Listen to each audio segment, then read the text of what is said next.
Wala na. Exam na.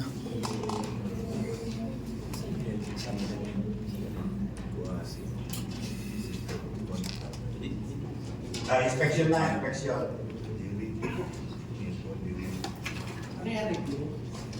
Check the wheel tires.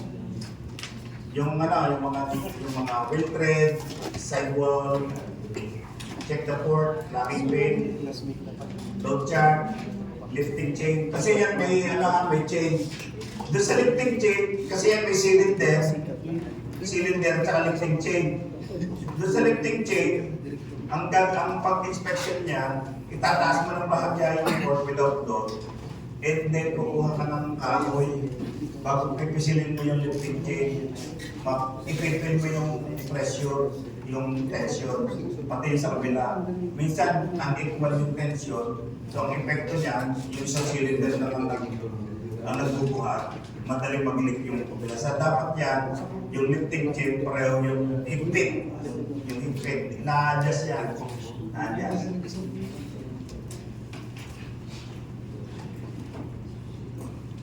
Regional level, personal level, coolant level, battery protection level, covers, yung takip. Pero hindi yan kita sa sana.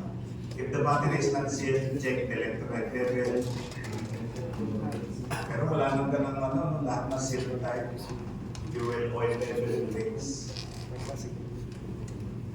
Start up. Yan. Operate all the control, ensure the get the position, operate the mass, fail forward, backward, full operation.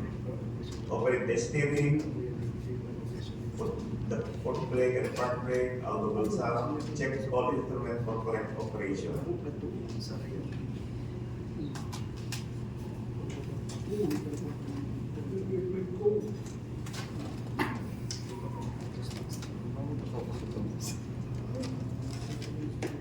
Ito yung basic parts lang ng forklift truck. Yung port, load backrest, steering. Ito yung lift chain. Lift chain. Mapapansin nyo yung steering ng forklift truck, may buton. Kasi hindi yan pwede yung forklift truck na steering wheel, dalawang kamay. Isang kamay lang yan. Madali lang na yan, may isang kamay.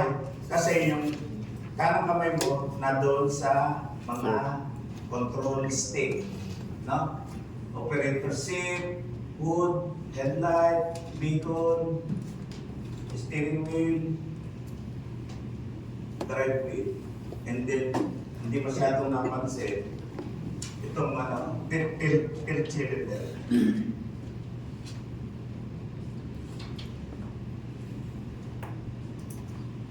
Yan yung operation. Pag going downhill, the port pointing down. Only turn on the level surface to prevent lateral overload. Without the load, it is easy to turn the truck over the sideways. Speeding downhill or over uneven ground may lead to the truck tipping over sideways.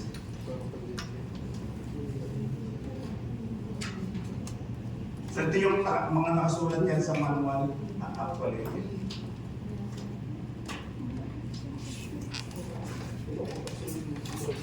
So on that one, may ipakikita akong mga video, no? So,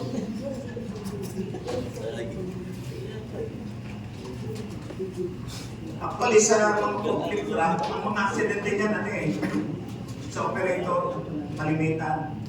Malimitan sa operator. Kasi, unang-una, yung front ng operator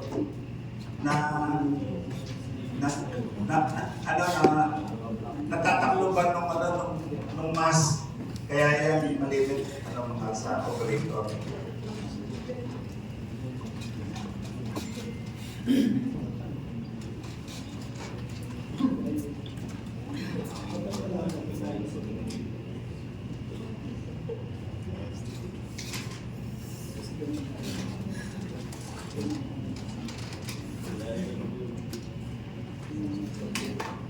Kailangan ng sound. Kailangan ng sound.